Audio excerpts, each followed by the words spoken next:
নমস্কার। যুক্তি তর্ক সঙ্গে অর্কয় আপনাদের স্বাগত। আপনাদের সঙ্গে আমি অর্কপ্রভ সরকার। সবার আগে ভগবান বিরসা মুন্ডাকে সশ্রদ্ধ প্রণাম। দেখুন, সেই গঙ্গোত্রী থেকে শুরু হয়ে উত্তর ভারতকে সুজলাং সুফলাং করে পাটলিপুত্র হয়ে আমাদের ঈশ্বর পরিত্যক্ত বঙ্গদেশে প্রবাহিত হয় পতিত পাবনী গঙ্গে, শান্তিদায়িনী বঙ্গে। প্রধানমন্ত্রী নরেন্দ্র মোদীর মুখে ওই কথাটা শুনে বোঝা গেল যে এবার বাংলার দিকে বিজেপির শীর্ষ নেতৃত্বের সত্যিই নজর আছে। না হলে প্রধানমন্ত্রী বলতেন না যে মা গঙ্গা পাটলিপুত্র থেকে বাংলার দিকেই যায়, এবং জঙ্গল রাজকে মানুষের আশীর্বাদ নিয়ে পশ্চিমবঙ্গ থেকে উৎখাত করার সংকল্প নিয়েছেন প্রধানমন্ত্রী। বিহারে অভূতপূর্ব সাফল্যের পর বঙ্গ বিজেপির নেতারা যার পর নাই খুশি। শুভেন্দু অধিকারী বিধানসভায় ব্যান্ড পার্টি ডেকেছিলেন, লাড্ডু বিলি হয়েছে। বিভিন্ন জায়গায় বিজেপির দপ্তরের সামনে বিজেপির কর্মী সমর্থকদের উচ্ছ্বাস ছিল চোখে পড়ার মতো। স্লোগানও উঠেছে, বিহারের পর বাংলা, এবার তাহলে সামলা। প্রথম কথা, দেখুন, বিহার আর পশ্চিমবঙ্গের রাজনীতির কিছু মৌলিক ফারাক আছে। আবার বিহারের জয় পশ্চিমবঙ্গে একই রকম ভাবে ঘটনার পুনরাবৃত্তি হবে না বিজেপির পক্ষে, এ কথা গ্যারান্টি দিয়ে বলা যায় না। বিভিন্ন পণ্ডিত বিভিন্ন রকম ব্যাখ্যা দিচ্ছেন। আমি তো আর পণ্ডিত নই, সাদা চোখে যেটুকু বুঝতে পারি এবং গ্রামে বাসে চায়ের দোকানে আড্ডা মারার সূত্রে মানুষের মনোভাব যতটুকু ধরতে পেরেছি, তাহলে একটা জিনিস দ্ব্যর্থহীন ভাষায় জানানো প্রয়োজন, বাংলার মানুষ এবার পরিবর্তন চাইছে। একটা বড় অংশের মানুষ, ওই সাইলেন্ট মেজরিটি যারা সরকার তৈরি করে আবার যারা সরকারের পতন ঘটায়। তাহলে মানুষের হৃদয়ে যে পরিবর্তনের আকাঙ্ক্ষা, সেই পরিবর্তনের আকাঙ্ক্ষাকে রূপ দিতে পারবে কি বিজেপি? এটা তো সব থেকে বড় প্রশ্ন। অঙ্গবঙ্গ কলিঙ্গ, অঙ্গ জয় হয়েছে, কলিঙ্গ জয় হয়েছে, পড়ে রয়েছে বঙ্গ। তাহলে বঙ্গ জয় করতে বিজেপির কিছু পদক্ষেপ নিতে হবে। দেখুন, কাগজগুলো বলছে, পণ্ডিতরা বলছেন যে বিহারে এই যে প্রতিষ্ঠানের পক্ষে ভোটটা পড়েছে, এই সরকারকে টিকিয়ে রাখার জন্য মানুষ ভোট দিয়েছেন, বিশেষ করে মাতৃশক্তি ভোট দিয়েছেন। তাই দিদিমণির চিন্তার কোনো কারণ নেই। দিদিমণিও জন্ম থেকে মৃত্যু সামাজিক প্রকল্পের মাধ্যমে একটা বেনিফিশিয়ারি ক্লাস তৈরি করেছেন, এবং একই সঙ্গে সংখ্যালঘুদের লক স্টক অ্যান্ড ব্যারেল সমর্থনটা আছে। এখানেই কতগুলো প্রশ্ন। নীতিশ কুমার শুধু 1 কোটি মাতৃশক্তির অ্যাকাউন্টে 10,000 টাকা দিয়েই জিতেছেন, এটা অতি সরলীকৃত। বিহারে যে কাস্ট ইকুয়েশনটা হয়েছে এবং ট্রাস্ট কোশেন্ট, নীতিশ কুমার এবং নরেন্দ্র মোদীর যে ট্রাস্ট কোশেন্ট মানুষের কাছে, সেটা প্রশ্নাতীত ভাবে আরো একবার প্রমাণিত হলো। কাস্ট অ্যারিথমেটিকটা কিরকম? বিজেপির উচ্চবর্ণ, নীতিশ কুমারের সঙ্গে যাদববাদে অন্যান্য ওবিসি এবং ইবিসি, হিন্দুস্তান আওয়াম মোর্চার ভোটটা, পাসওয়ান সম্প্রদায়ের ভোটটা, উপেন্দ্র কুশওয়াদের ভোট, এই যে রেনবো কোয়ালিশন তৈরি হয়েছে, তাই বিজেপির ভোট 38 থেকে বেড়ে 48% হয়েছে।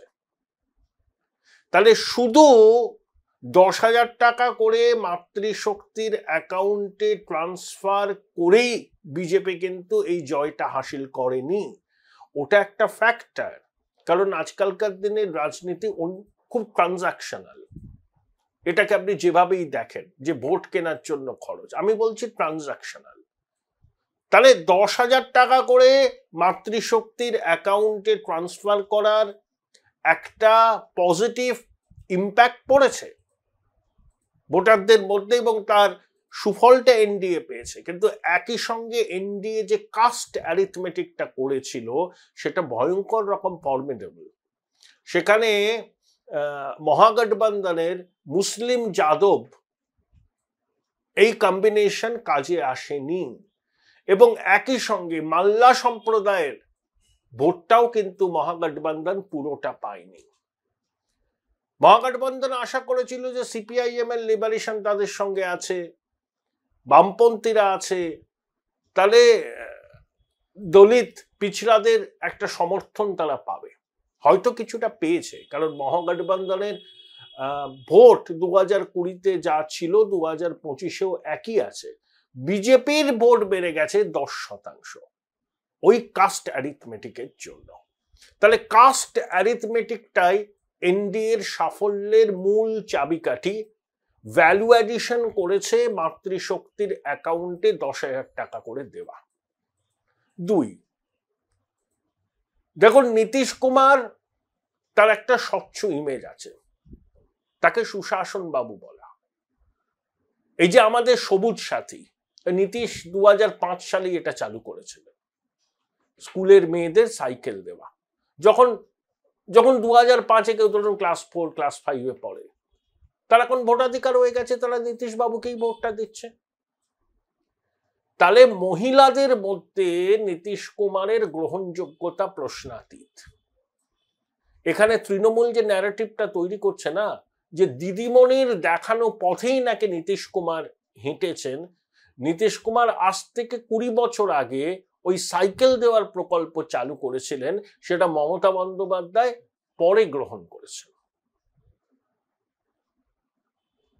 3, নীতিশ কুমার তার ইমেজ খুব স্বচ্ছ, লালু যাদবের মতো নয়।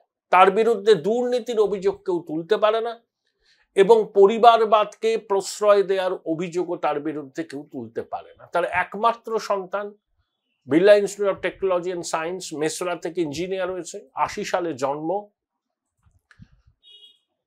সে পাটনা সেক্রেটারিয়েতে ঢোকার অনুমতি নেই তার, এবং সে ঢুকতেও চায় না। বাবার সঙ্গে তার কথা থাকলে বাড়িতে হবে, গ্রামের বাড়িতে হবে। আর আমাদের এখানে দেখুন, এই যে দিদিমণি কয়েকদিন আগে হাঁটলেন না, ধর্মতলা থেকে জোড়াসাঁকো ঠাকুরবাড়ি, আম্বেদকরের মূর্তিতে মালা দিয়ে জোড়াসাঁকোর সামনে এসে হিন্দিতেই বক্তৃতা করলেন, ভুলভাল হিন্দিতে, হাতে একটা কনস্টিটিউশন নিয়ে হাঁটছেন। এটা ওই রাহুল গান্ধীকে দেখে উনি এটাকে নকল করেন। আচ্ছা, ওনার পিছন পিছন ধোপদুরস্ত হাল ফ্যাশনের পোশাক আশাক পরে যিনি হাঁটছিলেন, ছোটবাবু, ইয়ার অ্যাপারেন্ট, তিনি কি এই রাজ্যের সঞ্জয় গান্ধী নন? সংবিধান বহির্ভূত ক্ষমতার অধিকারী নন? সবাই জানে। ক্যামাক স্ট্রিট থেকে এই সরকারের অনেক কাজকর্ম নিয়ন্ত্রিত হয়, ট্রান্সফার পোস্টিং থেকে শুরু করে অনেক কিছুই নিয়ন্ত্রণ করে ওই ক্যামাক স্ট্রিটের ওই এয়ার অ্যাপারেন্টের দপ্তর। কোন অধিকারে করে? সংবিধান বহির্ভূত ক্ষমতা। তাহলে সংবিধান বহির্ভূত ক্ষমতার অধিকারীকে সঙ্গে নিয়ে সংবিধান হাতে মুখ্যমন্ত্রী হাঁটছেন, এত বড় দ্বিচারিতা শুধু এই বঙ্গভূমিতেই সম্ভব। তাহলে তৃণমূল সরকারের বিরুদ্ধে পরিবারবাদের অভিযোগ আছে, সংবিধান বহির্ভূত ক্ষমতার উৎস আছেন একজন। নীতিশ কুমার কিন্তু এই লিগ্যাসিটা ক্যারি করেন না। তার ব্যক্তিগত ইমেজ অত্যন্ত স্বচ্ছ এবং পরিবারবাদকে প্রশ্রয় দেওয়া, লালন পালন করার কোনো অভিযোগ তার অতি বড় বিরোধীরাও তুলতে পারবে না। এটা নীতিশের এই ল্যান্ডস্লাইড ভিক্টরির বা এনডিএ ল্যান্ডস্লাইড ভিক্টরির অন্যতম কারণ। পশ্চিমবঙ্গে তো আর চাই হোক, সুশাসন বলে কিছু নেই, যেটা আছে লুম্প্যানোক্রেসি। পিলু মোদি একবার রাজ্যসভায় বলেছিলেন, when democracy degenerates into mobocracy, then into lumpenocracy, journalism is bound to follow the suit. এখানে লুম্পেন রাজের কায়েম হয়েছে। বিহারে সুশাসন থাকতে পারে, এখানে লুম্পেনোক্রেসি। এটা নিয়ে বোধহয় আপনাদের কারুর মনে কোনো সংশয় নেই। আশেপাশে চোখ মেলেই বুঝতে পারবেন যে এখানে কারা মাতব্বরিটা করছে। বাম জমানার সঙ্গে এই জমানার এটাই ফারাক, এই লুম্পেনোক্রেসি এখন খোলাখুলি বাংলাতে রাজ করছে। নীতিশের জমানায় কি করাপশন হয়নি? হয়েছে। ব্রিজ ভেঙে পড়ল তো, হয়েছে করাপশন।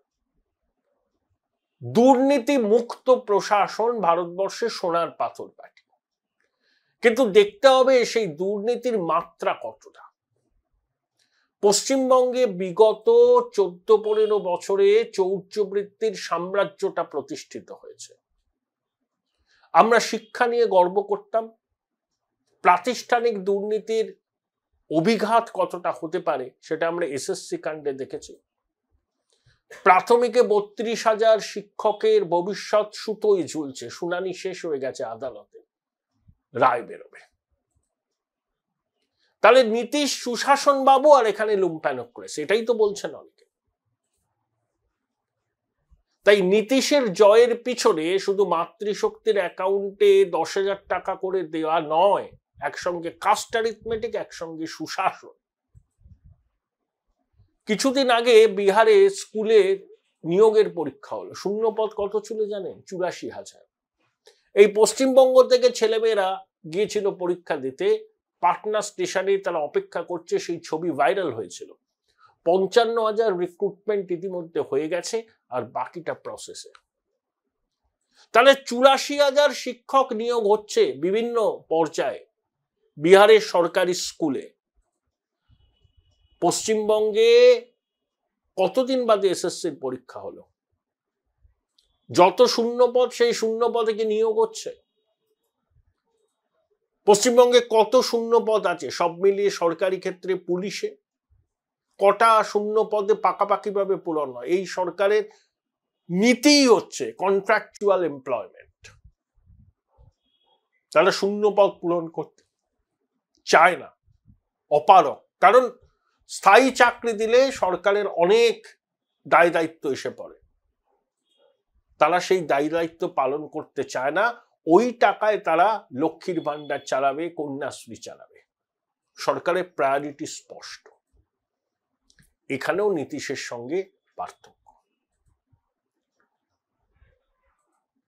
তার উপর ডবল ইঞ্জিন সরকারের সুফল বিহারের মানুষ পেয়েছেন, তাই তারা এই সরকারকে টিকিয়ে রাখার পক্ষে ভোট দিয়েছেন। একদিকে নীতিশের স্বচ্ছ ইমেজ, সুশাসন বাবু, আবার অন্যদিকে নরেন্দ্র মোদীর কেন্দ্রীয় সরকারের বিবিধ জনমুখী প্রকল্পের সুবিধা বিহারের মানুষ পেয়েছেন।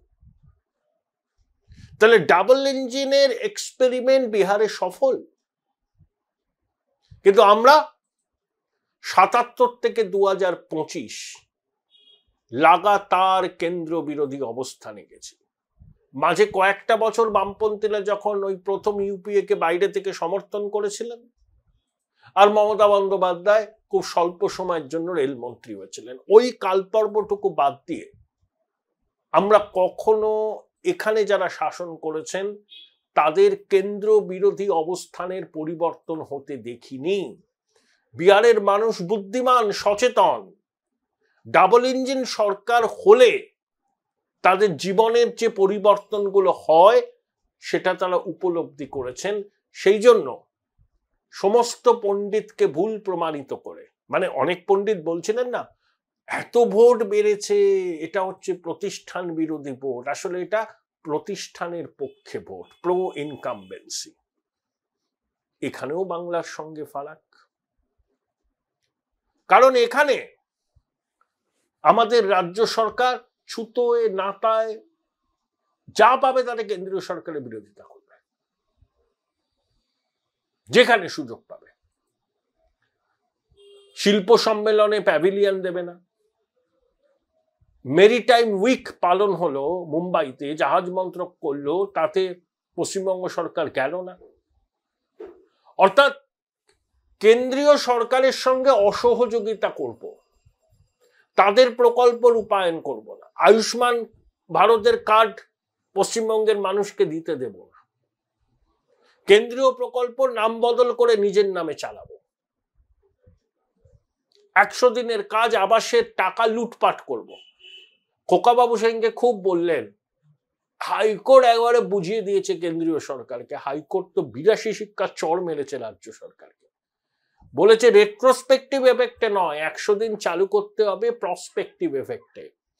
এবং উপভোক্তাদের মজুরি কিভাবে দেয়া হবে, মানে যারা কাজ করেছেন তারা মজুরি কিভাবে পাবেন, সেটা নির্ধারণ করার সম্পূর্ণ ক্ষমতা রইল কেন্দ্রীয় সরকারের হাতে। তারা মেকানিজম তৈরি করবে এবং সেই মেকানিজম রাজ্য সরকারকে অক্ষরে অক্ষরে মানতে হবে।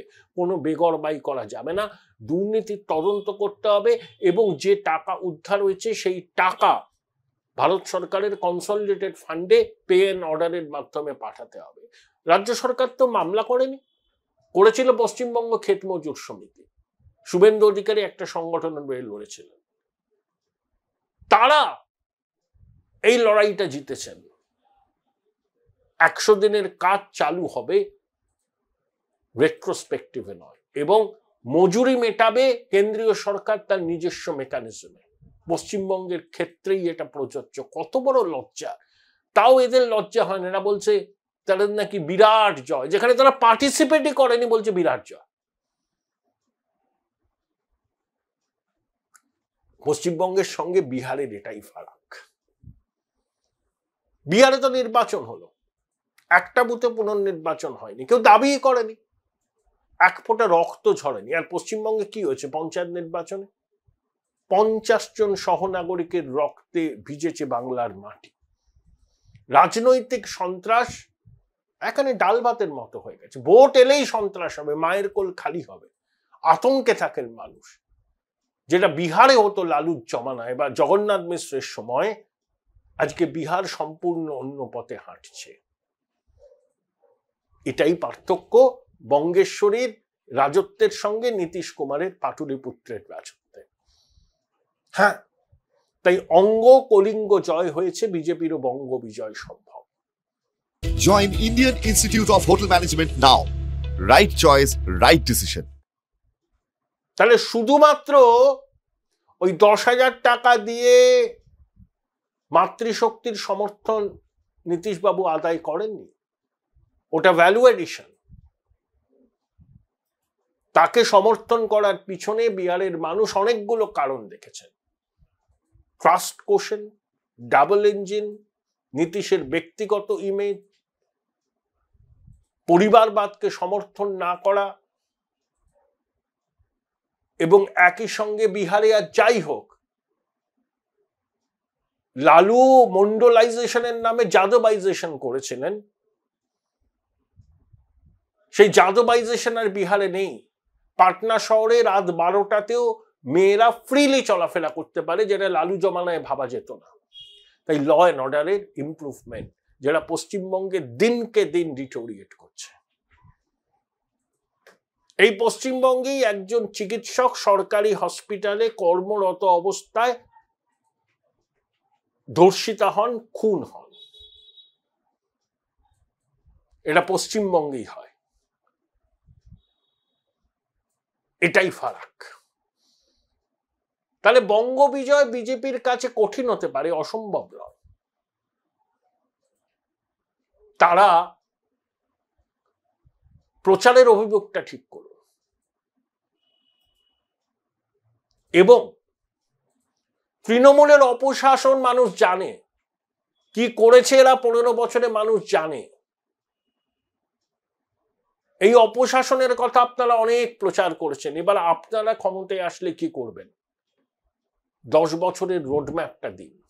শিল্পে, স্বাস্থ্যে, কৃষিতে, পরিকাঠামোয়, কর্মসংস্থানের ক্ষেত্রে সেক্টর ওয়াইজ বলুন, আগামী 10 বছর আমরা এই করব। লক্ষ্মীর ভান্ডার তৃণমূলের ট্রাম্প কার্ড ছিল, 3টে নির্বাচনে সুফল পেয়েছে।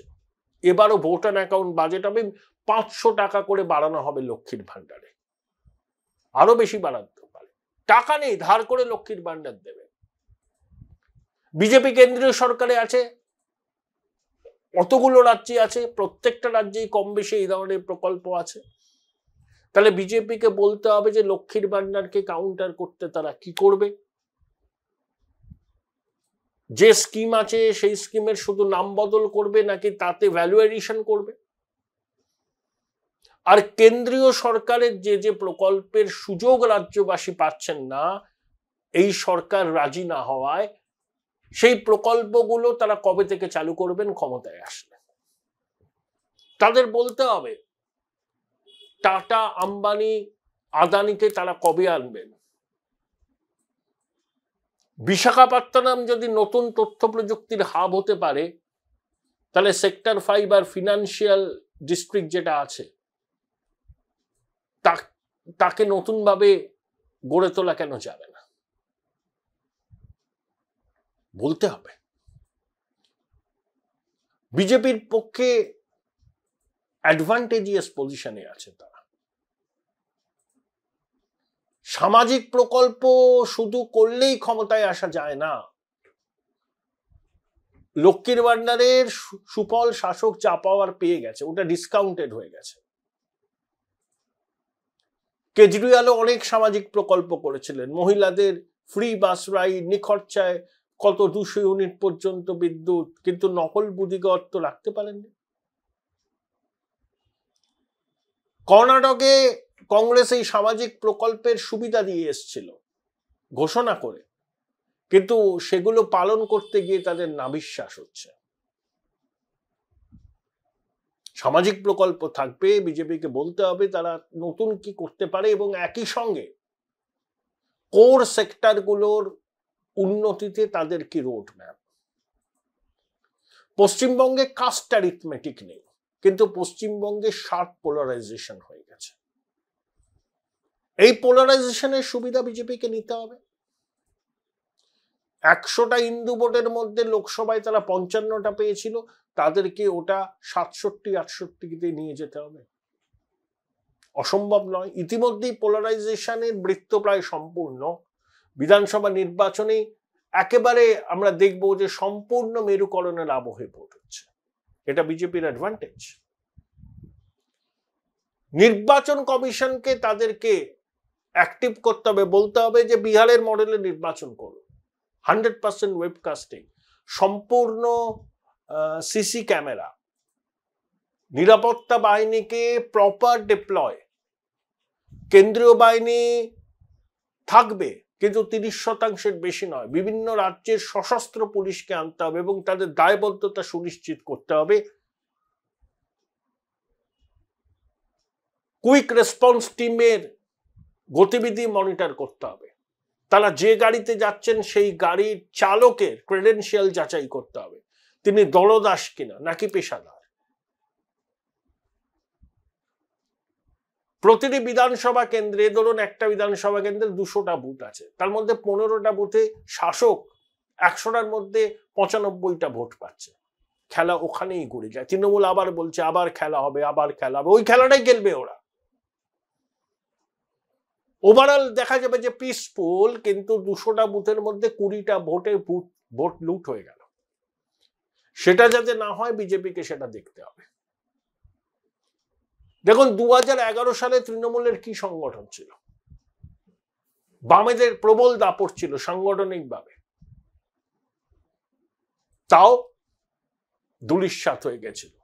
11 সালে বামেরা যে ব্রিগেড সমাবেশ করেছিল, উপচে পড়া ভিড়। বামেরা এখান থেকে কোনোদিন চলে যাবে এটা কেউ ভাবতে পারেনি। বাম বিরোধীরাও বিধির লিখন পড়ে ফেলেছেন, এও বাম সরকারকে হটানো যাবে না। 11 সালে তো হটেছিল, মানুষ ভোট দিয়েছিল, ওই সাইলেন্ট মেজরিটি যারা অতীতে বামেদের ভোট দিয়েছে তারাও ভোট দিয়েছিলেন বামেদের বিরুদ্ধে। এবারও সাইলেন্ট মেজরিটি তৈরি আছে। সংগঠন 2011 সালের নির্বাচনে তৃণমূলের আহামরি কিছু ছিল না, ছিল। 21 সালের তুলনায় বিজেপির সংগঠন এখন অনেকটা মজবুত, তৃণমূলের তুলনায় নয়। এই যে বলে না সংগঠন নেই, সংগঠন নেই, মানুষের আকাঙ্ক্ষা আছে। সেই সংগঠন যতটা পারা যায় মজবুত তো করতে হবে এবং একই সঙ্গে কমিশনকে চাপ দিতে হবে যে মানুষ যাতে তাদের গণতান্ত্রিক অধিকার প্রয়োগ করে সেটা নিশ্চিত করা। মতুয়া সম্প্রদায়ের নাম এসআইআর এর পর যেন তালিকা থেকে বাদ না যায় নিশ্চিত করতে হবে। ভুয়ো ভোটার, মৃত ভোটার, একাধিক জায়গায় নাম আছে এমন ভোটার, অনুপ্রবেশকারী যারা ভোটার তালিকায় নাম উঠেছে তাদের নাম যেন তালিকা থেকে বাদ যায়। কমিশন যাতে সেটা করতে পারে সফলভাবে, প্রধান বিরোধী দল হিসাবে বিজেপিরও সেটা দায়িত্ব। শুধু হুঙ্কার দিলে হবে না, করে দেখাতে হবে। এই কটা মাপকাঠি যদি বিজেপি মোটামুটি পালন করতে পারে লড়াইটা তুল্যমূল্য হবে। তখন ওই ক্ষমতায় আসার জন্য যে ক্রিটিক্যাল মাসটুকু বিজেপির দরকার সেটুকুও তারা পেয়ে যেতে পারে। তাই অঙ্গ কলিঙ্গ জয় তো হয়ে গেছে বিজেপির, বঙ্গবিজয় কঠিন, অসম্ভব নয়। আর যে ন্যারেটিভ তৈরি হচ্ছে যে নীতিশ কুমার মাতৃশক্তির অ্যাকাউন্টে 10,000 টাকা দিয়েই কেল্লাফাতে করেছেন, ওটা ভ্যালু অ্যাডিশন। নীতিশ কুমারের 20 বছরের শাসনের ট্র্যাক রেকর্ড যদি কেউ দেখেন তাহলেই বুঝতে পারবেন শুধু ওই 10,000 টাকা মাতৃশক্তির অ্যাকাউন্টে দিয়ে এনডিএ ভোটে জেতেনি। ওটা অতি সরলীকৃত ব্যাখ্যা। দিদিমণিকে তেল দেওয়ার জন্য অনুপ্রাণিত সংবাদ মাধ্যম এটা লিখছে। ওই বললাম ওটা ভ্যালু অ্যাডিশন। আরো অনেক কারণ আছে।